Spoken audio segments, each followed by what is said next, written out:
Guys, please, this is not like a lecture. This isn't whatever. Like, this is going to be engaging. So please, if you need to grab a slice, you need to grab something to drink, I'm cool with it. Okay. So let me know when we're ready to roll. All right. Is it tracking? All right. Welcome, everyone. I'm glad. I mean, this went from like 3 people in the room to like I'm digging this right now. So I want to introduce myself. My name is J.P. Warren. I've been in the oil and gas industry for about 19, 20 years. I never thought I'd say that because I remember when I first got in the industry, people would walk down the hallways and they'd be in the industry for like 5 years. I'm like, whoa, that's like a long time. Here I am 20 years now. But this past summer, I started working with a company that they had a couple of interns. And they said, JP, can you come in? And so I've done HSC, operations, marketing, sales, and all that stuff. I've started my own company. I do a lot of growth workshops. Can you come in and talk to our interns about the skill sets that they're not going to get here? That's the communication skills. That's how to talk to people. That's why they should be on LinkedIn and using LinkedIn and these other, and also Collide, of course, which is the hot new LinkedIn. But can you come in and teach our interns these skills? Because there's a communication gap right now in this industry, and not just this industry, a lot. So that's why I'm excited here tonight. So from that, I started kind of reaching out, and I developed this seminar. And I'm going to spend some time on some parts, but honestly, if there's a place where you want me to pause, like this works better as a discussion if y'all are asking questions, okay? So if there's a place, even if it's a tangent or something you have, the skill sets that you're going to learn here is going to greatly enhance your opportunities throughout your career. And this isn't just at a career fair. These are skill sets that you use throughout your career. Whether you're leading a team, influence a team, you're going to get your own company in a couple of years, whether you're sourcing capital, whatever that is, it comes through these soft skills. And soft skills really drive the bus. But before we begin, I want to say, everyone grab your phones, scan this, and at the end, Colin's going to talk about the app that him and his team have created, and it's really making waves. It's one thing was pretty cool. It was like having Elon Musk and Jeff Bezos talk to each other. When you had Toby Rice, Sheffield literally conversing during a live Ask Me Anything, AMA. Yeah. Toby Rice is the CEO of EQT, the largest natural gas producer in the world. They do 5 billion cubic feet a day. And then Brian Sheffield, multi-billionaire, one of the youngest billionaires outside of tech, built Parsley Energy. And so having those guys in there talking was pretty cool. That is pretty surreal. So at the end, he's going to kind of talk to you about Collide and actually what it is and how it can actually benefit not just connecting with people, but also understanding a lot of topics, because it's a knowledge sharing platform, which I think is pretty cool. AI. Everything's AI. All right. So starting this off, I just want to say that right now there is a need right now in our industry. There is a need for talent. There is a need for young, eager talent to solve problems, to come to the workforce and to make a difference. All right, we know that degrees of petroleum engineers has dropped 85% over the past 5 years. That might sound scary, but to me, that sounds like there's an opportunity for everyone in this room. So just because there's a need, and there's a want here, there's a want for an internship, there's a want for a job, right? There's a want to get a job, get an internship, and advance your career. But a lot of times, just like a lot of ideas, just because there's a need, just because there's a want, doesn't mean they're here to meet, okay? Tonight, we're going to talk about how to actually shorten those distances between the needs and the wants so y'all can get connected, so y'all can hook onto opportunities. Not just open up doors, but also walk in the room and climb the ladder, okay? So the reality is this. At the end of the day, I'm not going to stick to these slides too much, but I'm just going to kind of give the gist of what I think the most important part is. The reality is this. At the end of the day, your progression in your career, your self-development, your professional development is strictly up to you. How you build your networks, that's all up to you. It's not up to your manager, it's not up to your mentor, it's not up to your friends. All right, so you being here tonight, I want to give a shout out, hats off to y'all for being here, because this is step one of taking that into control. All right? Why do I care about soft skills? Well, because at the end of the day, soft skills matter more than hard skills when it comes to your career success, okay? I use this does anyone know what soft skills is, pretty much? How to talk to people. How to talk to people. What else is it? Interacting.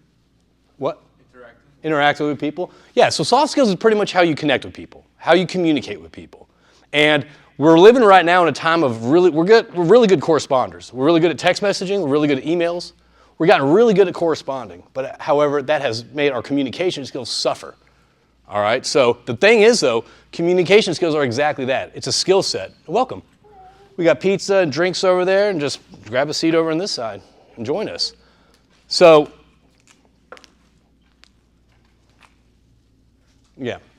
So we've gotten really good at corresponding, but our communication has lacked. But it's a communication skill. Just like pickleball, just like drilling a well, it's a skill. It can be learned, practiced, and mastered. So the more you practice, the more you give yourself opportunities to get together, lead meetings, practice your public presentations, practice your elevator pitches we're going to get into later, the better you're going to get at that, and just the more confident you're going to be whenever it's at a career fair, whether it's a job interview, or whether it's talking to your boss who just walks in your office out of the blue. So skill sets such as soft skills, which is connecting with people. That is it. It's just connecting with people, all right, through communication and listening. I know that sounds like a lot, like people are like, are you teaching listening? Listening is a skill that not a lot of people showcase today. There's a lot of distractions, but we're going to get into all that stuff shortly. Today, I don't know why, but whenever I start giving these, and my wife notices too, I'll spend a lot of time on the first two. However, this is the stuff that really matters, okay? So I'm going to try to breeze through the first two, and if you want to stop and ask questions, by all means, please do, okay? The first thing we're going to go over is kind of how to use, who's on LinkedIn, by the way? Okay, about half the class is on LinkedIn, so who's not on LinkedIn? Okay, that's fine, that's fine. LinkedIn is pretty much a free tool for y'all to use, okay? If you're not in it, I highly advise y'all to get on it, get a profile on LinkedIn. And we're gonna get into how to build a profile and how to connect with people on LinkedIn. Y'all are here at U of H. Y'all could be connecting with people from in Oklahoma City, Denver, halfway around the world, Saudi Arabia through LinkedIn. So I advise you to get on LinkedIn, set up a profile, and start engaging with people, even if you don't know them, okay? And we're gonna talk about how to do that. We're gonna go over kind of personal brand, why it's important. Does everyone know what a personal brand is? What? Kind of like how you establish yourself. Yeah, kind of, it's your reputation. Yeah, it's your online reputation. And through having an online personal brand or reputation, it kind of sets you up for, it sets you up for people to open the door a little bit easier, okay? So for example, if I get an email from Colin, for example, and I didn't know who he was, I never saw him on LinkedIn or anything like that, I wouldn't know who he was, but I'd know the impact that he has and the influence he has and what he's trying to do. So again, personal reputation, personal brand is very important in this day and age, all right? Building your network, we're gonna talk about the importance of a network. I'm gonna share a couple stories on how to build your network and the exciting things I've seen just from making one connection. And then we're gonna get into confidence communicating, all right? And how to, whether you're confident or not, no one likes public speaking. I don't like public speaking. I'm very nervous right now. But how do you portray yourself as confident, right? That's what we're gonna talk about. And I am nervous. I've done this many, many times, and I still get nervous when I do this, all right? Very normal. But how do you cope with that? How do you work through that? Building your elevator pitch, this is the part where I think is gonna be the most beneficial for y'all. Because at the end of the day, you're gonna start with this, it's gonna cascade into that, it's gonna cascade into that. So this right there is kind of be the bread and butter. And at the end, we're gonna go over kind of career do's and don'ts that I've seen, that I've witnessed, and obviously I love your input too in this. So LinkedIn, I'm not gonna spend a lot of time on this. For those that aren't on LinkedIn, I'm just gonna say a couple things. Number one, have your profile picture, just a clear professional headshot. I got a buddy who had the same picture for LinkedIn, Instagram, Facebook, Bumble, and Tinder. You gotta separate your personalities, okay? So get a professional shot for LinkedIn. And this is the only thing I'm really gonna kind of get into about right here. This descriptive title right under your picture, what would you put there? What do you have there? What? Petroleum engineer student, API. Yeah, okay. So you put kind of petroleum engineer student, U of H petroleum engineer student.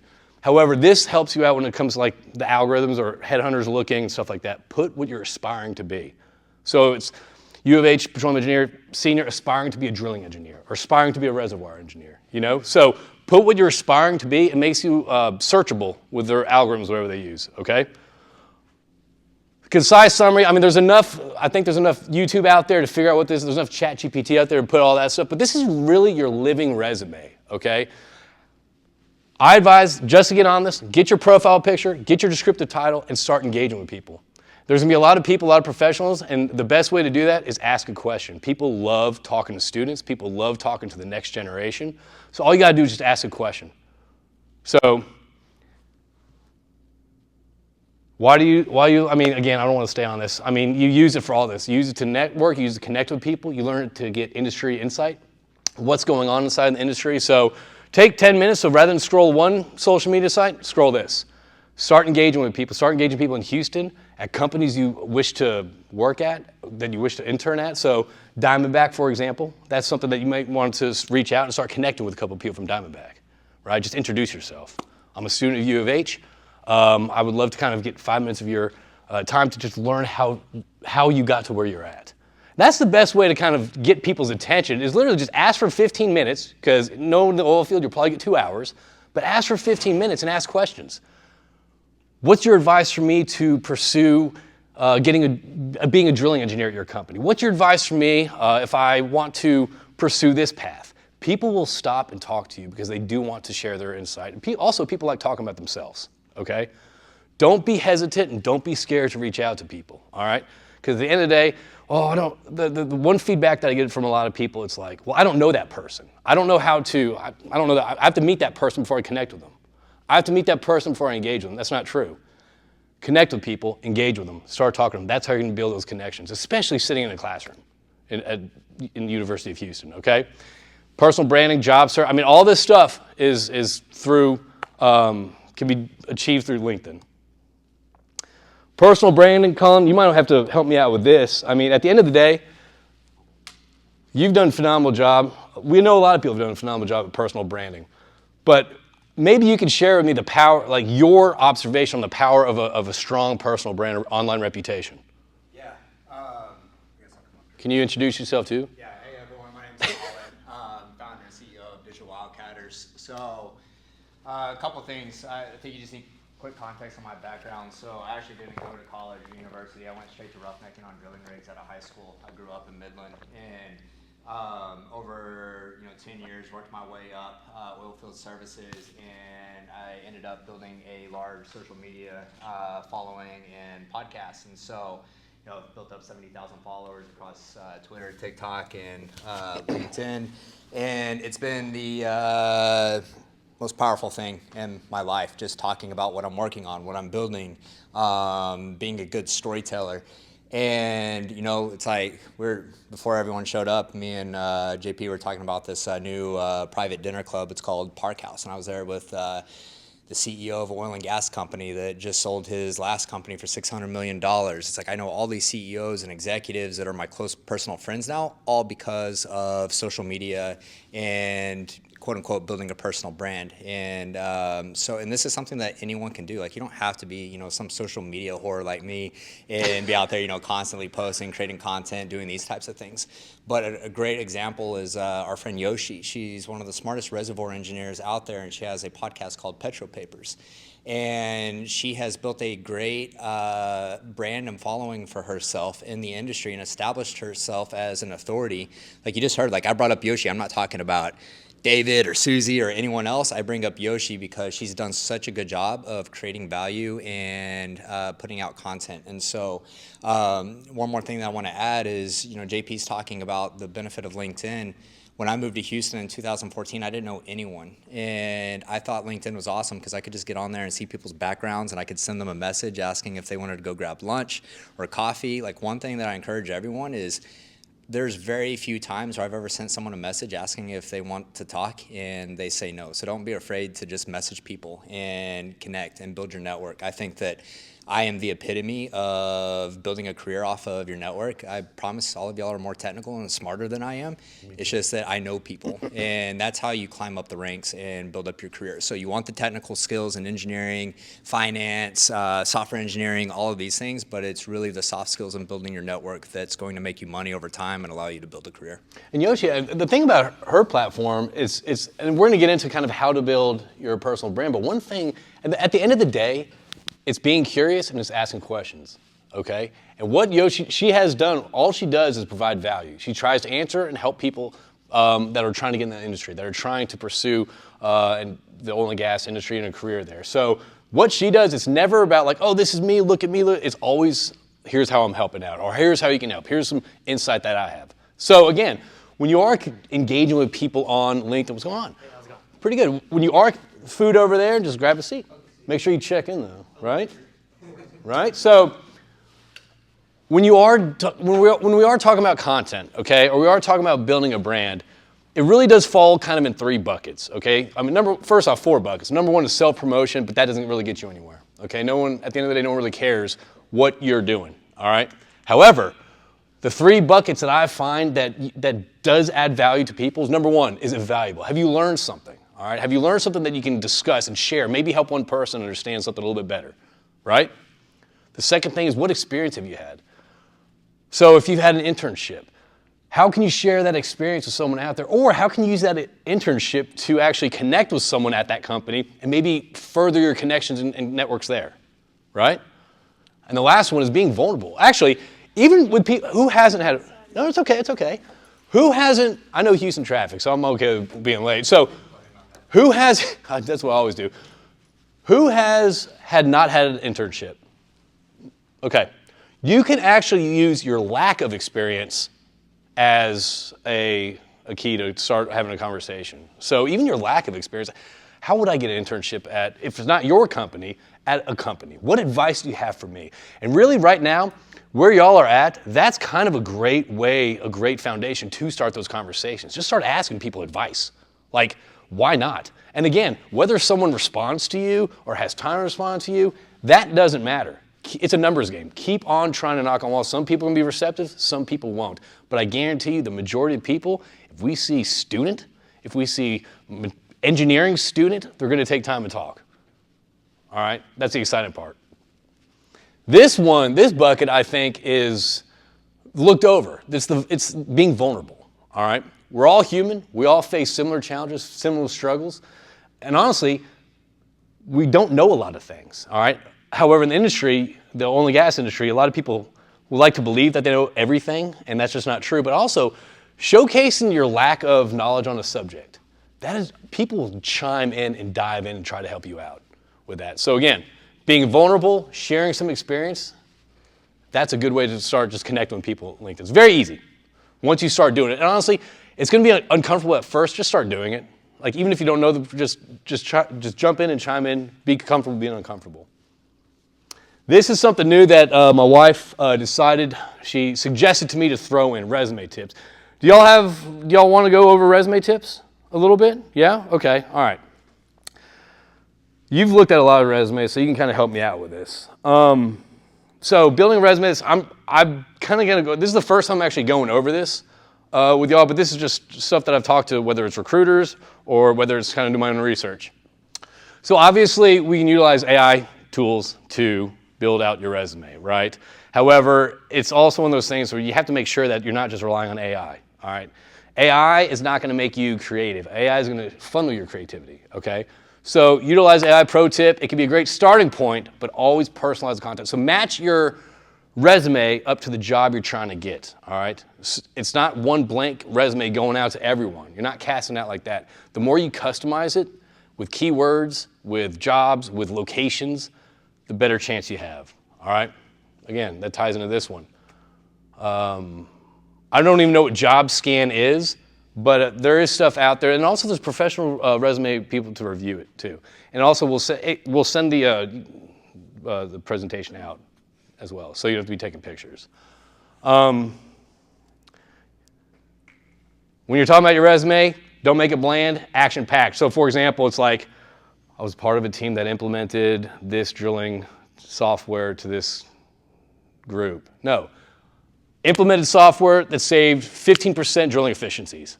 Make it action-packed, quantify any achievement or any project you were a part of, okay? Bullet points, keep it clean. Again, with your resume, you can also float it around. No resume is going to look exactly the same, but you can also float your resume to a couple accountability buddies. Ask them for feedback. Ask them what they think. And honestly, if you're talking to professionals on LinkedIn that you made connection with, Ask them, hey, listen, I'm trying to get this position. Can you look at what am I missing here? Are there any gaps that maybe you like to see? All right, people are willing to help out and spend a little bit of time with that. Colin, you have anything with this? Yeah, a couple points. One, I'm really big into storytelling, and the way that you talk about yourself should be in the format of telling a story. Like all of y'all are interesting, have interesting backgrounds, skill sets, interests, hobbies, and so think about your resume, not just like, oh, well, I worked here for 2 years, I did an internship. Like actually think about telling your story, and I'll give you an interesting example. I was 24, took a job as a project manager, and on my resume, I roughnecked, I worked in wireline, yada yada yada yada. But when I was in the 6-person interview for this project managing job, and I'm 24 years old, this is for a job making $250,000 a year and traveling around the world. So like the pressure was on. I really wanted this job. On my resume, my first job out of high school before roughnecking was selling dishwashers at Sears. And I was always embarrassed to have that on my resume, but this engineer, this older lady, she said, you know what stands out to me the most is your time at Sears, because you worked out 100% commission, and that shows that you know how to work with people, and you have the soft skills, and you know how to sell. And that was like a light bulb for me, is like I was kind of like embarrassed of that, but it's actually how do I flip that into part of my story. And now like I don't have a problem, because I was like, yeah, I cut my teeth in sales and learned how to talk to people by hustling dishwashers and refrigerators in Sears. So really think about how you can tell your story. All of you are interesting. Every single person's interesting, so just look for those things. And then the second thing that I'll add is really customization towards the job that you're wanting. So for example, this is gonna sound funny, but I'm making this oil and gas anime cartoon video, and I put out a job posting for an animator on Upwork. And I put out my job description, and the guy that ended up landing this job with me to work on this project, put a lot of time into thinking about it. And he stood out among the 100 people that applied for this thing because he actually took the time to understand what my vision was and what I wanted to create, and then expressed that back to me, and really told me about how excited he was for these different elements. And so he was the first one I looked at. I didn't even look at anyone else because it caught my eye, and it just showed that he really taken the time to think about what I was looking for that role and put some thought into it. So when you're out in the market, everyone's just going to be spamming, trying to get jobs. But if you're meeting people within these companies and then tailoring your resume and your experience for those specific jobs, like one of the easiest things that you guys can do is you apply for a job and you get an interview, go spend 20 minutes looking through their website, learning everything that you can about their company, if they have YouTube videos, things of this nature, and when you go into the interview, put out a little bit of facts that you did your homework, and that'll show people that you're actually interested in the position. I love how we just brought up storytelling, because storytelling is not just important just in resumes, but think about it when you're in a job interview. Think about when you're in sales. Well, we're all in sales. Or you have a team, let's say you're a lead engineer and you're trying to get your team to shift a different thought process or a different way to attack a problem. You have to storytell. And storytelling is pretty much the concept of laying it out there of like, here's the scenario, here's the challenge, here's the scenario that we were facing, here's the challenge that we had, here's a couple ideas that we had to throw at it, but at the end of the day, this is what we implemented and this is the result. So you kind of carry people through the story of your background, what you accomplished, what challenge you faced, and what you put against that, and what you accomplished at the end. Is that pretty much kind of a high-level view of that? Yeah, that's good. So you make sure that's running. All right. Any questions so far when it comes to your personal brand, connecting with people online, storytelling, resumes? Yes. So, how do you show yourself as confident, but make sure you're not showing yourself as arrogant? Well, what do you mean? And like when you're talking to someone? Talking, or like especially when whatever you're writing in your descriptions or whatever. I think first off, there's nothing wrong with tooting your own horn. I think when it comes to arrogance, I think it's easy to tell when someone's being very too positive about, not too positive about it, but just like tooting their own horn too much. I think it comes to like tone and how you kind of talk about it. I think being curious is a good way to not be arrogant. But I think it's okay to be confident and kind of like, I'm just trying to, are you talking about LinkedIn or like job interview or what? Like in general? Think about like anything really, but I guess it would be more into like how you communicate with other I think people. like That's a good question. confidence is derived from preparation and deep knowledge on what the subject matter expert is, or what the subject matter is, and your understanding of it. And so, if you're out there and say that you're a first year engineer, and you think that you know everything. Like I'm going to tell you right now, a lot of the things that you're learning in school, you're going to get out into the oil field and you're like, what the fuck? Like, why are things not working out here? I saw this a lot, and so there's a difference between being confident and being arrogant. But I think this, you could look at things that I say on any daily basis and you go like, oh, this guy's got the biggest ego, he's arrogant, or he excludes confidence. But I think what JP was saying about like curiosity is one, always being curious to learn, being open-minded to other opinions and ideas, to take in different data points from different people and different sources, and that's only going to build your confidence up over time as you become smarter on topics and things of that nature. And so I think with all of y'all, like really, in the early stages of your career, is just really explore your curiosity, and that even gives you an opportunity online, because you're like, hey, I met with Susie today at Exxon, and you took a picture with Susie, and you're like, I learned these things, A, B, C from Susie. Like that's a great way to start just getting yourself into the network and showing people that you're a curious person and that you're learning. So, Yeah, I think that's a great. Arrogance to me is someone's inability to listen to new ideas. It's the inability to accept criticism for your ideas or your position, right? JP gives me stupid ideas all the time. All the time. I listen to him. All the time. But confidence is really just betting on yourself. But you're, again, willing to listen. You want to learn. But at the same time, you have the confidence, hey, even if I don't know the answers, I'm going to go in there and try. At the end of the day, I'm still going to try. Arrogance is, I'm going to try. If I mess up, I don't need to hear why I mess up. I know what I'm doing. Look at that. Look at that little ticket.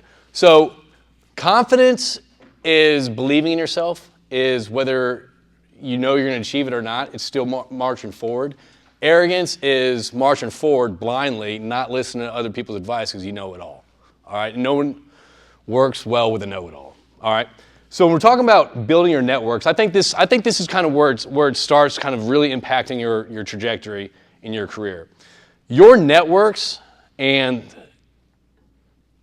the oil and gas industry is historically a volatile industry, okay? It's through your connections, it's through your networks that create stability, all right? Your connections, whether it's a volatile time, good time, bad time, open up opportunity. And I'm not talking about right now when you're looking for an internship, okay? I'm talking about throughout your entire career. I remember there was a gentleman in Waco, a drilling engineer in Waco, and there was a gentleman in Austin. This gentleman in Austin was running a company. He needed someone. He needed a good drilling person. I was like, hey, I got a good buddy. Connected them 7 years ago. That was one connection made 7 years ago. From that connection, he joined the team. The team was built up. They drilled a couple wells. 7 years later, they sold their company, made a shit ton of cash, all right? Made a lot. Now, my thing is this. I always joke around with him like, hey, his second board is owed to me, because at the end of the day, would that team have happened without making that connection? Could they have achieved? They could have. They might have. They might not have, though. So you never know where that one connection is going to go. And also, whenever you are dealing with people in your career and all that stuff, you never know who you're talking to, where they're going to end up. All right? So always treat people with a certain amount of respect and a certain amount of kindness, too, because you never know where that person's going to end up throughout your careers. And the oil field's small, and all you have is your reputation. All right? I always say your network's like an insurance tree. One of my companies, we host E&P operator networking events, okay? And a lot of times we have industry conversations, and it's no solicitations. Why don't you come sit at the table? The amount, let me ask you a question. Who would want to turn down a free steak dinner and networking and having conversations about the industry that are actually driving it forward? Who would turn that down? Anyone? All right. There's a lot of people that would turn that down. There's a lot of people, oh, I'm JP. Hey, appreciate that. I'll come when I have time. I'm a VP over here at Marathon. I'll come soon enough. Okay, that's fine. Well, flash forward about a year later, what happens? Marathon's getting acquired. And I get a message. Hey, man, I think I should start making your events now. I think I have more time. I should probably be building my network. That's great. That's fine. That's fine if you want to start building your network at any point in your career, okay? But my response to that was, hey, in that year that you decided not to start building your network, I'm not saying come to my stuff. I'm just saying start building your network. In that year you decided not to start coming to the stuff. You know what happened? There's probably about a dozen other companies that got acquired. You know what that means? There's probably about 100 other people that are capable as you, smart enough as you, could do your job maybe better and cheaper than you. So that time frame from not getting out, not building your network, not connecting with people, it only can cause harm. And you know what, right now, in 2024, moving forward, it's a lot more difficult to connect with people, all right? So seize opportunity to network with people. Y'all are so close to all this AAD, SPE, API, all these lunches that happen at the Petroleum Club. I guarantee you, if you get a sponsor, start making those, because you don't know who you're going to meet there, okay? Start building your networks now. Go with an accountability buddy. I will say, if you're involved with AADE, SPE, or API, they sponsor our luncheon, so they have a table specifically for the student section. So get involved. So when you go, I mean, how is the reception there when you go? Oh, it's packed. A lot of People, well, and also to the students. Like, how are people when they know you're a student? we're like puppies. Oh, they love it. Yeah. They love it. We love it when students come to luncheons. We enjoy it. All right. It's not only do we need it, but people just love. Oh, come on over. There's a shout out. There's one person I know in this room, and it's her because I met her. SPE had me come speak at a luncheon, and she was there, like putting in the work. And so I walk in here, and there's one familiar face, and like I'll probably remember her forever, just because I'm like, oh yeah, it's from that luncheon. And so you never know. Meeting one person can change your life, and so you should be as many. Like this is a great start. Like you guys are in school learning together, and this is the start of your network. So always just make that one event and make time for it. And the cool part is that once y'all graduate, it's not like you're done with each other.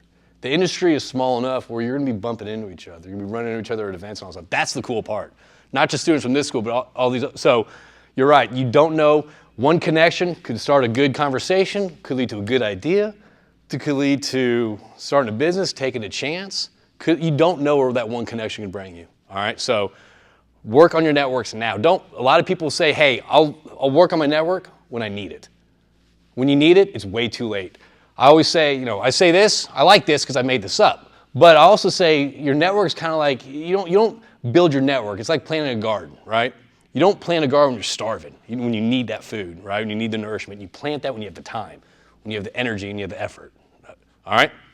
So building your networks, it's a very hyper-connected world. We're all connected through LinkedIn, through Instagram, through Collide. You like that? Through everything, right? However, the connections, the true, genuine connections we have today in this day and age is very few and far between. I think there was a study in the 80s, the average adult would have 3 to 5 people that can pick up the phone and call. Now, 0 to 1. Even though we're all connected, we all know each other, we have a lot of friends on social media accounts, how genuine are those connections? And can you really call them to ask them a question? Ask them for advice. Hey, I got this job offer from Diamondback. I got this one from Chevron. This one's here, this one's here. What do you think I should do? I mean, sure, trust your gut in a decision like that, but also it's pretty good to have a network that can guide you, all right? And when I'm talking about networks too, I love this slide. So I'm not an engineer by my background, and this slide is not based on any data whatsoever, but it's a good way to represent kind of what I'm talking about here. At a certain point in your career, you're going to graduate with a lot of technical knowledge, okay? You're going to get your first job with a lot of technical knowledge. At some point in your career, pretty early on, it's not going to be what you know. It's going to be who you know, all right? It's going to be what manager do you know? Who outside the company do you know that will pick up the phone? It's going to be, I noticed it when I started my career at Noble Drilling. I noticed that it was about 4 years in. It really did matter who you knew. I saw a lot of people kind of flourish in their jobs, and it was always being connected with the right people, all right? And it wasn't like they were like, I'm going to connect to this person because they're going to help me out. It was never about that. That just comes naturally. A good network breeds just people helping each other out. It breeds support. It breeds kind of a community. So when you're thinking about so this is a good way If you don't have a network now, this is a good way to think about how to start your networks. All right, it's kind of like a pie chart. People you need to be around, people you should be around, and people you want to be around. When I started my company, and also, here's the deal too, friends are great. At the end of the day though, friends are not always going to build you up and want the best for you, okay? We all know that. When I started my company, I'm sure you've experienced this too. When I started my company about 3-4 years ago, I had a lot of friends. I had a lot of friends I thought were my friends. Once I started stepping out of the box, out of the line a little bit, and started coming up with this new idea, kind of challenging the status quo, a lot of people were like, JP, chill, what are you doing? Don't do that, stay in your lane. Not only that, as I continued to pursue this and get in other circles, get in inspiring circles, people that want me to succeed, my friend group kind of started diminishing a little bit. They didn't want to see me grow, they didn't want to see me succeed. So you really do have to be okay also leveling up your circle of friends, people that believe in you, that want to see you thrive, all right? And you'll find people like that very naturally. People you jive with, people that have good energy, people that are inspiring, all right? So, Dev, can you relate to that? Staying with aspirational circles so you can grow and not staying... Yeah. Yeah. Got a lot of time for now. Okay, well, we'll get into that. But no, seriously, but a lot of times in your career, you're going to get around circles that don't want you to grow, that don't want you to thrive. Hey, no, that's doing too much. What are you doing? You don't want to go to sales manager. That's all paperwork. You don't want to get, drilling manager. That's a lot of oversight, a lot of responsibility. Stay here. Find people that inspire you. Find people that want to see you grow and push past who you thought you could be, all right? So who you need, who you want, who you should. Who you need should be probably recruiters at this point, right? If you're looking for internships, you're looking for jobs, right? Who do you want to be around? These are the mentors. These are the people you're going to meet at the lunches that you go to. These are the people that see you and want to see you grow, want to see you thrive. And who should you be around? It's probably other students that are in the same position you are, probably engineers, if you've had an internship, reconnecting with them throughout the school year. And if you have had an internship, keep connecting with them. Keep the conversation, keep the touch points going, all right? It doesn't have to be every day. It's kind of like sending memes to your friends, okay? If you see something, whether it's an article or interesting subject or a podcast that reminds you of, hey, I used to work with this engineer when I was an intern, and they always loved, automation on rigs. I just listened to this podcast. Send it to them. So that's how you kind of keep those networks alive. Just kind of sending professional memes. When I just take memes out, just use articles, podcasts, or different subjects that that maybe they might be into. All right. Ask questions, lots of questions. Like, for example, I've got this 18-year-old kid. He's still a senior in high school, and he's coming to intern for me over the holidays. You know how I met him? Because he comes up to me and talks to me at the gym and asks a ton of great questions. Like, his soft skills are just off the fucking charts. And I'm like, he's gonna go somewhere because it's like, most high school seniors are not coming up to me and talking to this little burly dude in the gym. And so I've actually developed a relationship with him, and I talk to him all the time. Like, he'll text me and ask me questions. And so, like, being able to connect with people and talk to people, like, I can talk to anyone about anything. Anyone in the world. It doesn't matter if it's a homeless person or if it's a billionaire. I can talk to anyone. You know how? I just ask questions. And if you ask questions about people, it makes them feel special. They will remember you because they're like, man, that person really cared about me. They asked a ton of questions about my background and my career. And so it is literally that easy. It's asking people questions. And that's, this kind of goes in later, but I was working with interns this summer, and the CEO came in, and he was sitting down with these interns, and he kind of gave a 30-minute spiel about the company, his goals. Hey, this is what I see in you. I really think you should rise to this. Any questions? And he left it out there. And it was silent for, I don't know, it felt like forever. It was probably about 3 or 4 minutes. And he goes, okay, next time someone says any questions, whether it's the president or whether it's whatever, have 1 or 2 questions ready. Because you're going to be at a career fair, and the recruiter might say any questions. Have 1 or 2 questions in your back pocket. And be there, be present, ask them. All right? And that's the thing, too. Asking questions, not only do you get all that, but another added benefit too is you get to learn so much about someone. You get to learn so much about their knowledge, what motivates them, what drives them, whether it's different subjects, and those are more connection opportunities to strengthen that connection. So yes, asking questions, and when you are asking questions, be engaged, make eye contact, put away your phone, really listen. Don't think about the next thing you're going to say. If you work on active listening and being present and really just sitting there and listening, the questions are going to come naturally because you're just going to be intrigued. So be curious. Hold on to that curiosity. And networking, by the way, is extremely uncomfortable. I mean, you're walking in a room full of strangers, and chances are if you are going to AD or API, whatever, downtown, it's going to be a lot of like dudes in suits, all right? It's going to be a lot of old people in suits. You're walking like, what the hell am I doing here? Okay, that's okay. Be comfortable being uncomfortable, okay? They were in your position at one point too. Someone else will be in your position at that point too. So there's 3 things you can do when you go to a networking event. Number 1, you can just go there, stand on the wall, and really not engage with anyone. But you were there, which is good. I think still hats off to you, you're still there. The second thing, grab an accountability buddy. Grab someone from your class, go together. You're a little more comfortable. But if you do that, don't just talk to each other. Work the room. Both y'all, work the room, okay, as a pair. The third thing, if you can't find one and you're alone, go in there, lean into being uncomfortable. Introduce yourself, walk up to a circle, say, hey, listen, I'm a student at U of H. It's my first time here. I just want to kind of just listen to what y'all are talking about. It sounded interesting. So be comfortable being uncomfortable, okay? Okay, this is probably one of the most important parts of networking that I find that not a lot of people do, but this is probably 95% of networking is following up. Following up. And how do you follow up? Again, post-event, hey, great meeting you. Hey, Colin, great meeting you. Thanks a lot. Really appreciate your time. Maybe we can talk about that next week. Carry the conversation next week. Man, Colin's really into AI. I see something, AI, hear a podcast, something like that. I can send him the link, send him the article. That keeps it going. Who remembers me? Wow, they was listening.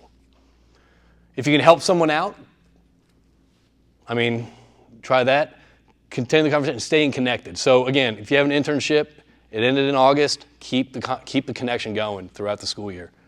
You never know that's going to help because at the end of the day, they're going to be looking for new hires, new interns, and all that stuff. If you're not fresh in their mind, they're going to just have a new group. This is the juice. This is the communicating with confidence. And actually, we might give a ticket away if we get a volunteer that comes up and does their elevator pitch. All right. Any questions so far? Yeah, networking, going places, how to network, online, in person. I had a question about the following up. Yeah. So, I know after you have an interview, Yeah. you should follow up. How long should you wait to follow up? After an interview? Man, that's tricky. See, that's seasons in the oil, like some companies take a long time to get back to the applicants, some to get back immediately. I mean, I'll tell you what, like last night. I wouldn't wait too long. You know, I'm with that CEO this morning, wake up, hey man, thanks again for dinner. It was great hanging out, looking forward to working with you guys. Like it doesn't matter what interaction I have, like I always follow up the next day. And so even if it was after an interview for a job, I follow up the next day. Hey, Misty, thanks for taking the time. Like just thank them for taking the time. Show them that you appreciate their time. That's all I say. Thank you for taking the time. Hoping to hear more from you soon. Let me know if there's any next steps. And, I also want to put this, it's like, I raised a round of capital for my company a couple weeks ago or a couple months ago, and the lead investor that put in $2 million, it took me 9 emails and phone calls to get their attention, just to get them on a phone call with me. Like, sometimes you need to have that level of persistence where you're just ready to run through a fucking brick wall to get something. And so, following up is a good thing, but any interaction you'll have, whether it's an interview or someone took the time to have lunch with you, always just follow up because it's a nice gesture and people remember those things. And when you are doing that email, try to put something into what you took away from that meeting or that interview, something that you enjoyed. Because it's for me, I think what that does subconsciously, it showcases that you end on a high note. Whether the job's there or not, wow, that person was really inspired or they really enjoyed this part of the conversation we had. So that again makes them feel a little bit better. So it makes it more memorable. So yeah, follow up after. But again, if you follow up, you don't hear anything, you're still curious about that job, I'd get back after him after, 7 to 10 days. Like, hey, did you see? Like, because at the same time, a lot of, this is kind of frustrating because there's a lot of people looking for jobs. And I get this a lot. I don't care if it's students, I don't care if it's seasoned professionals. A lot of people are always looking for jobs. And the frustration is this, is like, just tell me. Tell me if I have it, tell me if I don't. But unfortunately, sometimes you just don't get the word back. But again, being persistent is one thing. I would just keep pinging them until you get an answer, all right? Obviously, give it a minute before you start kind of getting desperate with it. But again, sometimes you just don't get an answer back. And that's unfortunate. I'll read you guys a real example. So I met with a guy, his name's Andrew Siegel, and he's one of the biggest commercial real estate property owners in Texas, like a really wealthy guy. And the next morning, I sent him an email, him and his partners. I said, hey guys, really enjoyed getting to talk shop and hear about everything that you're working on. I appreciate you running me through it. I was really energized to see you guys working on this. Boom, like that easy. And then guess what? They followed up, hey Colin, we'd love to come by the office again next week. And so that's a real life example. I mean, it took me 2 fucking seconds to write that. Like, you don't have to overthink it. Just like thank people for their time. And like, if you took something away from it, which I told him I was like energized by the conversation. And that's the thing. He could have walked away. Oh, I got this going on. I got this going on. I have so much other stuff going on. He might have actually not forgot, but it might have been a priority. But by getting that follow-up from him, from you, probably spurned something. Oh, yeah, okay, cool. Let's go back there. Like, yeah. So, again, that refreshes this. They literally came to my office yesterday, so a week later, and we're about to work together on starting this power generation business. So it's worth the 2 seconds to send a follow-up. Say thanks. Tell them that you're excited and you appreciate the time. So again, anything else before we move on? So this is actually why the summer internship workshop started, because of confidence and communication. And I see this with my daughter, I see this with my sister, I see this a lot when it comes to students, when it comes to communicating with confidence. And confidence is how we project ourselves, all right? How we project ourselves is how other people will perceive us. Does that make sense? Y'all tracking? So, again, when you're walking into a room, this fascinated me, but this is true. How many times have we gotten on a text fight with someone, and that's not exactly what we meant, right? Why? Because words are only 7%. Again, we're corresponding, we're not communicating. And communicating is connection, okay? We're really good at texting, we're really good at emailing, but that's only 7% of how things are done, all right? I'm actually to the point where now I don't even think people read emails anymore in this day and age. So again, words are only 7%. We've all been there in a situation where someone says something like, oh yeah, we'll follow up on that. Oh yeah, that sounds good. Oh, we should do that. But you know what they're saying is not what they're meaning, right? There's something not congruent about what they're saying, what they're, right? It's not matching. The words aren't matching the body language, it's not matching the pitch, okay? So how do you align all this stuff to get your message across confidently and concisely? So words are only 7%. So whether it's a presentation or whether it's your elevator pitch or whether you're talking about whatever, like even this presentation today, like I could memorize a script and give you an hour-long script, but I guarantee you if I memorize the script, I'll be thinking about the words. I'm not gonna be thinking about actually kind of connect with you and trying to it'd be boring as hell, okay? And also wouldn't be from my heart, all right? Words is only 7%. The pitch, tone, inflection, that's what, 38%? Think about that. So I was talking to a recruiter one time and she was saying, listen, at these career fairs, you know, people come up to us and they'll give us their resume.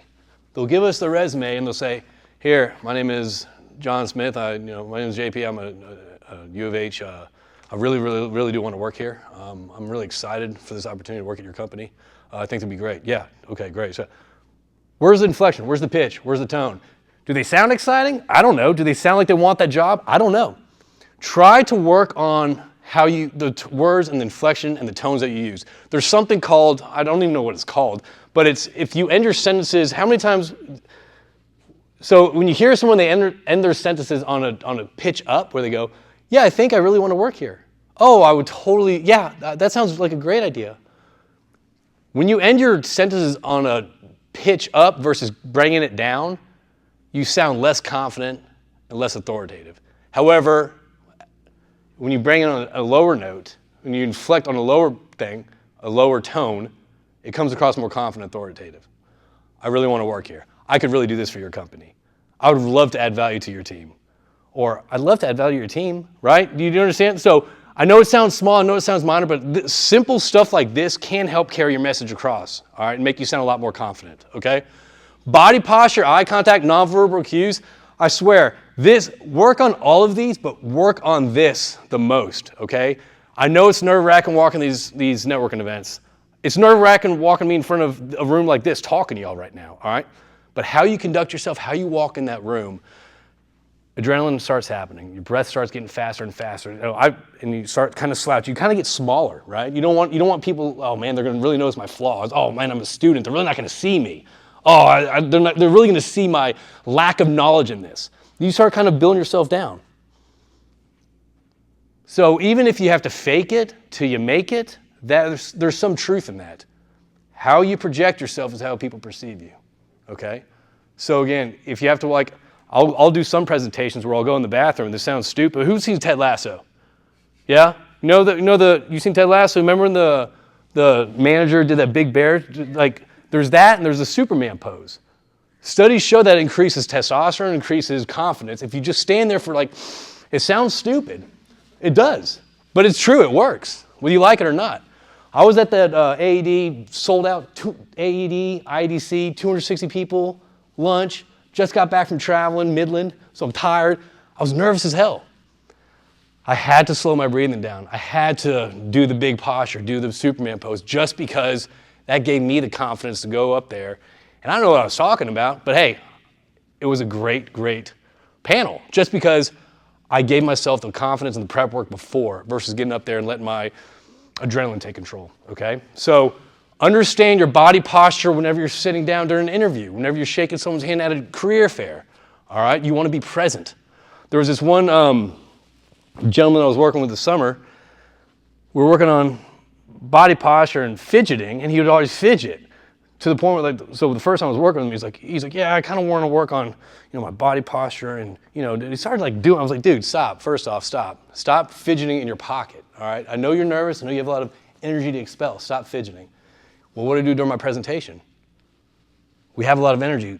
Grab a pen, steeple it, do something like that, but control your fidgeting. Control that extra energy. It's very normal, though. Having that energy is very normal, but control it. Slow down, breathe, use silence. So communicating with confidence could be probably one of the most important things that we can learn, but the best thing is we can practice this, all right? The more you practice it, the more, and I would suggest too, if y'all do get in study groups, take opportunity to do stuff like this. Carve out 5 minutes. Hey, listen, I'm going to lead the syllabus, what we're going to do over this meeting, over this study group, okay? And at the end, grade that. Ask for feedback. Set your own opportunities to work on your public speaking, to work on your presentation, to work on you leading a conversation. It's going to make you feel more authoritative, and it's only going to give you leadership skills. Anything?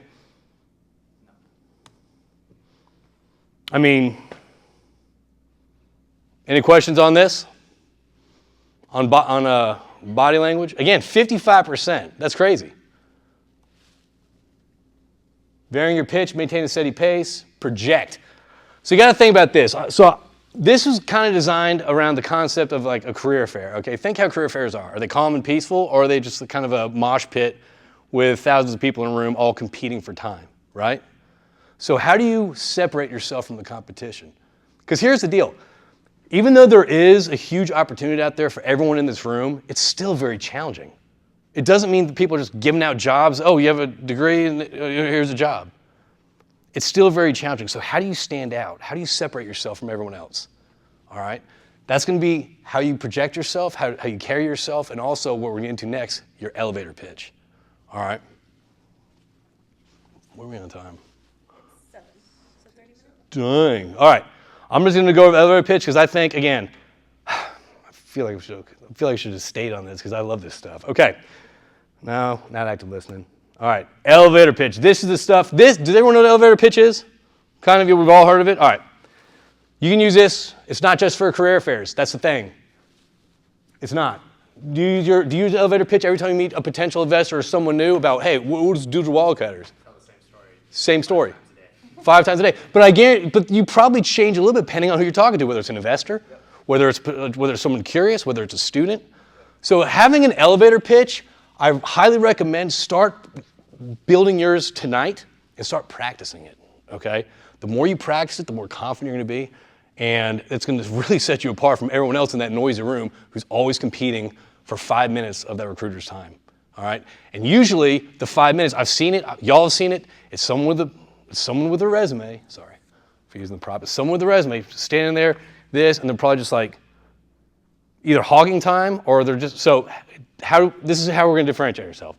We're talking about elevator pitch. Career fairs, networking events, job interviews, LinkedIn Online. You use elevator pitches to date, okay? If you're approaching someone else. You really do. I didn't realize the importance of, I have a company for 3 years. I didn't realize the importance of elevator pitch until about a year ago. People ask, what do you do? Oh, I bring people together, build bridges, do stuff. They're like, okay. It wasn't coherent. It wasn't concise. It wasn't over the board. I didn't know how to communicate what I was doing in a way that someone would understand or care. Because you gotta think about this. Your elevator pitch is kind of like your reel. You know when you go on TikTok, you scroll through reels pretty quick and something grabs your attention, you're gonna watch that a little bit longer? This is exactly that. Your elevator pitch is your life reel. To a recruiter, to your boss. All right, 4 parts. 4. Why is it broken up in 4 parts? It's broken up in 4 parts so if you get interrupted, or if the recruiter gets interrupted, or you forget where you're at, you can always jump back to the block that you were at to continue, okay? The first part is your introduction. Hi, my name is JP Warren. I'm a University of Houston petroleum engineer. A little about yourself. I'm from Connecticut. Boom. A little bit about yourself. Be confident, be clear, be concise, okay? And again, this isn't your resume. They have your resume. Your LinkedIn's your resume. They're gonna ask questions off your resume. So again, this is just 30,000 foot view real. All right? Second step is your personal value add. This is your experience. This is, hey, my name is JP. I'm a U of H petroleum engineer. Just completed an internship with Diamondback, part of their drilling team. And again, personal value add. What value was I part of that team? I was part of the team that increased efficiencies by 15%. Boom, that's it, right? Whoa, how'd you do that? Right? You see what you're doing there? You're kind of letting them know your value. You're quantifying your value. And you're leaving that there, okay? So think of this as kind of like a puzzle piece. How can your personal value add help the organization out, right? How can my experience being on the drilling team, effectively increasing efficiencies 15%, help your company, Chevron, right? So again, the organizational value add, this is how I can help you. This is the value I'll bring to your team. This is the value I can bring to your organization, all right? JP, U of H, drilling team 15% and all that stuff. I see that y'all are about to pick up 3 rigs in West Texas.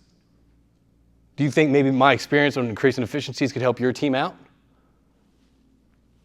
Okay, so organizational value is gonna change depending on who you're talking to.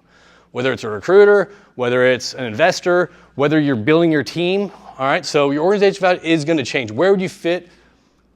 Where do you fit? What inspires you? Other ideas to help the organization. And finally, the conclusion. We don't want to eat up the entire recruiter's time, all right?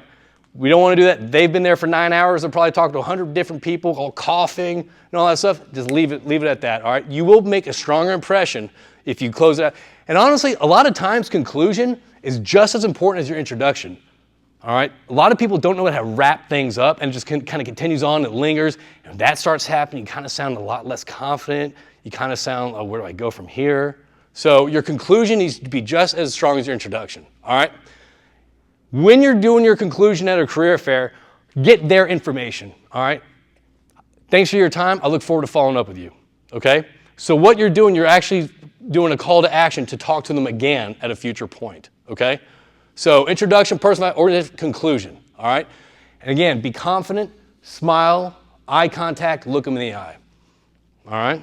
Does anyone want to try an elevator pitch right now and get a ticket for $50? Bueller, anyone? We'll work on it together. I'll give it a go. Give it a go. All right, so I don't want you to come up here like fresh off the bat unless you want. So, no. I know, no. So, do you want to? You just wanted to go spitball it? Sure, yeah. Go ahead, do it. I dig it. I love it. All right. Hello, everyone. It's nice to meet you. My name is Chris Mobley. I'm a junior chemical engineering student at the University of Houston. I previously transferred from a junior college where I also got my associate's degree in chemical engineering as well. I currently serve as the vice president for the American Institute of Chemical Engineers. I'm able to oversee several of the initiatives that we have currently. One initiative is the Be a Chemie initiative, where we're able to bring several organizations together to serve middle schools in the greater Houston area. So I'm very proud of that work, and I think it might be applicable to maybe what we're doing here. Let's go. Whoa! Really good job. I think it just earned $50. Yeah, I know. I really like that because I liked how you stood in front of the class, how you were able to communicate. That was a great job. That really was. Any feedback on that, anybody? No? That was really good. That was really good. So good job, yeah. So, again, that was, good public speaking.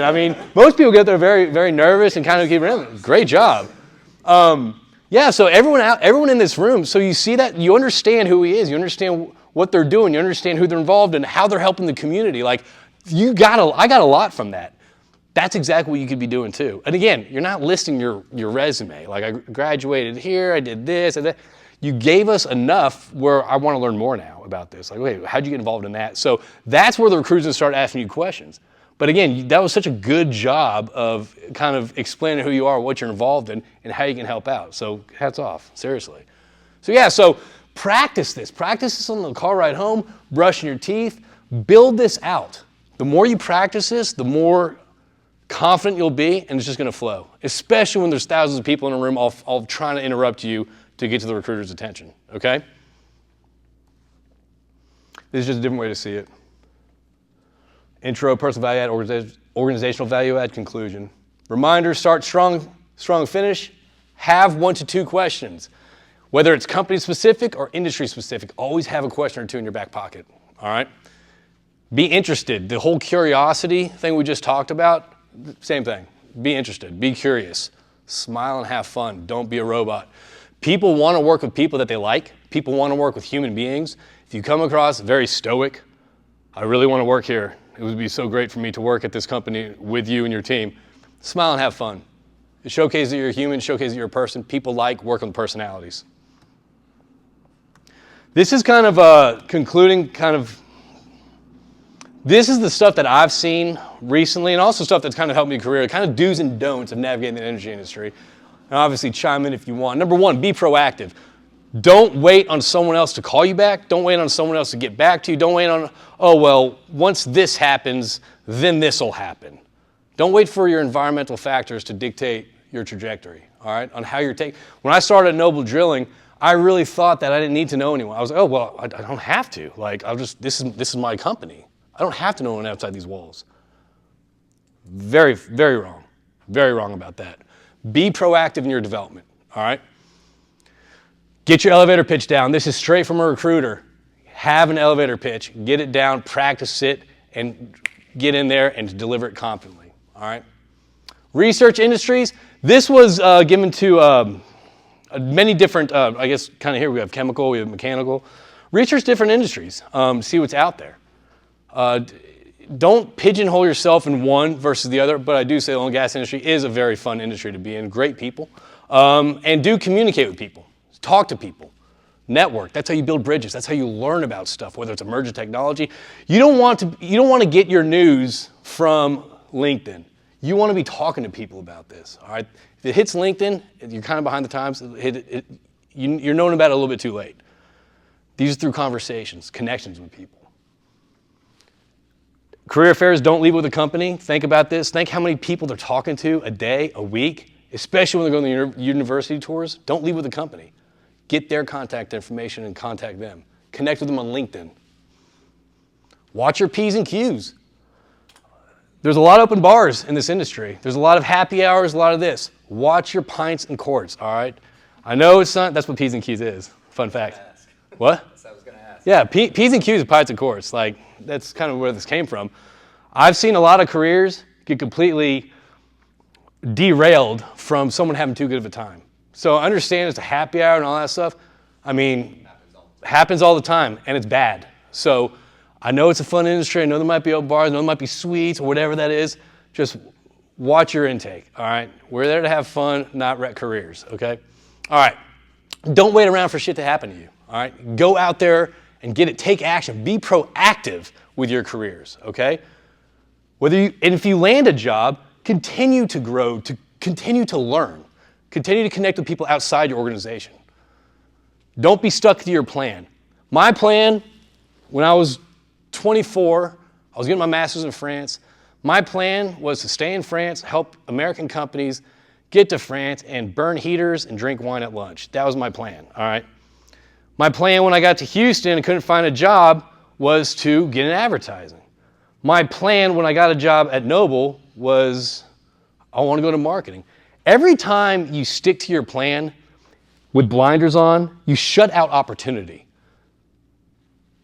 If I said no to getting, my first job was sorting mail, HR at Noble Drilling. Someone said, do you want to do HSE? Yes. That wasn't part of my plan, but what did that open up? I got to travel the world. I got to go to Africa, China, Middle East, just by not sticking to my plan. I remember my 5-year celebrating my 5-year anniversary in the oil field. I was pulling pipe back in the derrick, and that was not part of my plan. A kid that grew up in Connecticut, marketing degree from A&M, master's in France, pulling pipe back on an offshore oil rig, that was not part of my plan. By saying yes, by not being stuck to my plan, that opened up another opportunity to go to Saudi Arabia. That opened another opportunity to do this. Don't be stuck in your plan. You might think, hey, I'm going to be a drilling engineer. That's all I'm going to do. I know a lot of drilling engineers. That's all they wanted to do. Now they're entrepreneurs, which is very against what their studies were. But they saw a problem. They saw a gap in this industry. So again, don't get stuck in your plan. I know I've said that enough. All right. Surround yourself with people that inspire you. All right. I said this before, and I'll say it again. You want to be around circles that push you. You want to be around circles that support you and that want to see you grow. Okay. I feel like throughout life, our groups of circles changes, whether it's from high school, college, and after. But again, they're still going to evolve. Be around people that you want to be around, that inspire you. And how? You're going to notice that by just their energy, kind of what they talk about, how they view things. Find people like that. So you want to talk about arrogant and confident? Right there. Be coachable. So there was one recruiter that I was talking to, and one of the key keys of advice that she had was be able to communicate and be coachable. You have to be coachable. You can't know it all. Attitude is a lot in this industry. Having a bad attitude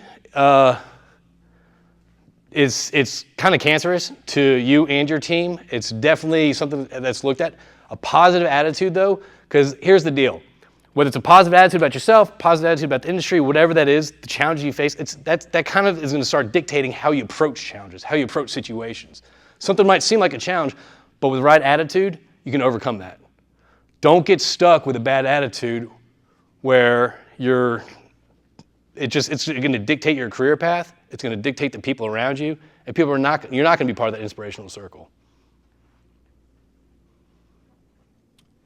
This is something that I've talking to a couple buddies of mine up in Denver. It was Midland. They see a lot of interns that are assigned a problem or assigned an assignment, and rather than trying stuff out or really just kind of like being confident in trying stuff out, they'll get to a stuck point and they'll just go to them for the answer.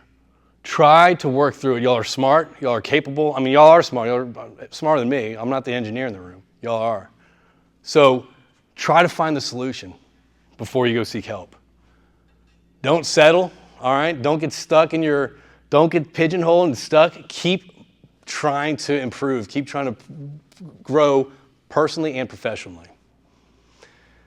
Don't limit yourself geographically. A lot of times we want to be somewhere.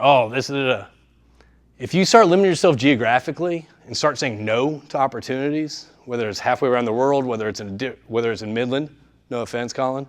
If you start saying no to opportunities, you're going to limit yourself vertically in your career path. Know-it-all. Don't be a know-it-all. Don't be silent. Seek mentorship. Right now, when I started this industry, there's a lot of mentorship programs out there. It was a lot of like, okay, well, you're paired with, you're gonna walk around, here's your checklist. To me, that's not true mentorship. To me, mentorship is finding people that want to actually help you out, that want to be your mentor, all right? They don't have to be your direct boss. Oftentimes, they aren't.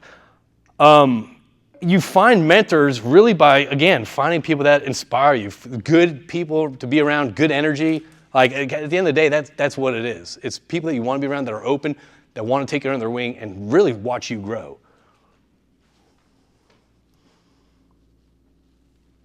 We often get stuck in the same cycles throughout life, the same seasons, holiday seasons, this season. Keep setting your own goals, okay? If you get in a car, know where you're going. Have a goal. Know where you're going in your career, or at least try to, all right? Don't just blindly go into, if you don't know your goal, you're never gonna get there, okay? I'm sure you have a goal for Digital Wildcatters. I'm sure I have a goal for Crew Club. You need a goal because that's gonna be the direction you're going. I know people that are 55-year-old drill engineer twos, and they just stayed that way because there's no goals, there's no aspirations to grow beyond that.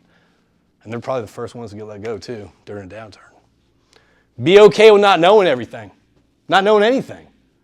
I've been in this industry for 19 years, 20 years. I could say confidently, I know less probably about this industry than I knew when I first started. Just because there's so, like, I could know the entire drill string, but might be a part of the BHA that I'm just clueless about because all the technology is out there. Be okay not knowing stuff and ask questions because I guarantee you, people in this industry are know-it-alls and they will tell you everything that you need to know. Wear more hats. We had a conversation about this at Diamondback, that just because something ends at 5, just because your work ends at 5, or just because your job's done with your department, that's it. I'm done. I'm done for the day. Go down the hall, knock on the door, ask people questions. There was a gentleman in Oventive in Denver. I shot an invite out to get some interns and E&P operators together, and they had about 14 interns, 2 open positions at the end of the summer. 14 interns, 2 open positions. I go, hey man, who'd you send that to? He said, I sent it to all 14. He goes, you know how many responses I got back? How many? 0. 0 interns responded back, followed up, said thank you. He goes, back in my day, and he's 34, he goes, back in my day, I know, right? Back in my day, I would go down the hallway and knock on the door, hey, nice to meet you, I'm JP, I just got this email. I can't go, what's it all about? How'd you get to where you're at? So he would go down the hallway and start these conversations after getting an email. Nobody went to his office. And he goes, so at the end of the summer, we have to make suggestions on who to hire. Who am I going to recommend if I don't know any of the interns for the past 3 months? So the importance of wearing more hats, going down the hall, meeting people, saying yes to opportunities. All right? Take accountability and ownership. I think that's kind of, it's your life is your responsibility, all right? Don't wait for external environmental factors to dictate your direction, because that's never going to happen. It's action that's going to make things happen, all right? Don't listen to your limiting beliefs. We all have limiting beliefs in this room, all right? That's something that's shaped from childhood. I've faced imposter syndrome a lot. Does anyone know what that is? Imposter syndrome, how you feel like, what am I doing at this table? Who am I? Who am I to be talking to a room full of engineers, right? That's imposter syndrome. I live with that daily. Don't listen to that stuff. Don't listen to your limiting beliefs. We all have them. They're all going to hold us back. Whether that's, man, I'm not going to go for this job. I can't go for that job. I'm not qualified enough.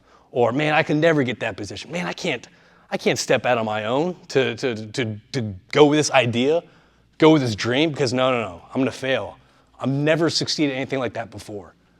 Your past does not dictate your future. Your beliefs are there for a reason, from your childhood, for environmental factors, whatever it is. Don't listen to your limiting beliefs. We all have it. It's a belief. You can change your belief. All right? Don't stop improving. Don't stop investing in yourself, your personal growth, your professional growth, your networks. And don't stay comfortable. Say yes to opportunity. This is something that I'm actually putting together. It's going to be launched in 2025.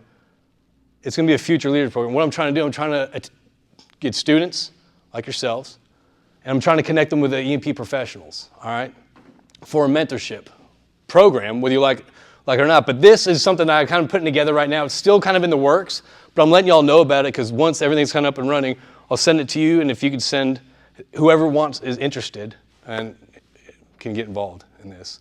It hasn't started yet, but I'm excited. Again, if I said no and got comfortable and didn't want to, like, I could do that, but no, I'm going to try something out. I'm going to believe in myself, and I'm going to try to launch a program for mentorships. All right, that's how you can connect with me. Please, everyone connect with me on LinkedIn at least. That way we can continue to carry on these conversations and follow up. Now, I want to open up to Colin, and I want to open up to questions and have us both up here answering these questions, just kind of a conversation with y'all. All right? Does that work? All right.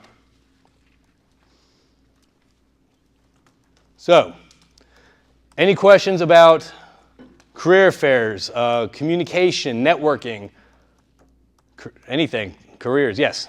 So I'm an entrepreneurship major with a minor in energy and sustainability. Okay. And I'm applying to the Wolf Center. I don't know if you've heard of them. But in their information section, they said people who know how to do things work for people who know why to do things. And then I went to Wait, say it again? people who know how to do things work for people who know why to do things. Let me think on that. It's true. Okay. I'm tracking. And then I went and talked to my high school environmental science teacher, and he was kind of pushing, going into engineering because I should be able to still check over the works of my employees that are, engineers. And so you kind of touched on it with the imposter syndrome and being okay with not knowing everything. But as CEO or founder, how do you really be confident in your engineers if they got the right stuff without you really knowing? Well, number one is going to be, it's life. It's trial and error. Number two, you never want to be the smartest person in the room. If you're the smartest person in the room or at the table, that's probably not a good thing. So I would try to find, so if you're talking about getting a room full of engineers and all stuff, number one, who are they? Do you have a relationship with them? Do you trust them? Who do they hang out with? Do they have a good reputation, right? That's probably one way to go about it. I mean, you can probably speak to this too. But yeah, number two, I would just hire, or if you were to be around that table, you don't want to be, again, you want to hire probably people smart that know how to do. I'm not that engineer, but again, I probably can build a pretty damn good team of engineers around me that I trust, that I know are pretty damn good engineers. Doesn't mean I know how to do that. This is a really thoughtful question. So I have 24 employees that are extremely smart, intelligent, software engineers, completions engineers, just go down the list. Built an incredible team and company. And, when I first got into the oil business, 19 years old, roughnecking on drilling rigs, I wanted to learn everything about oil and gas. I wanted to learn how to drill a well. I even, on my 2 weeks off, I went and did land and title work, running title in a courthouse because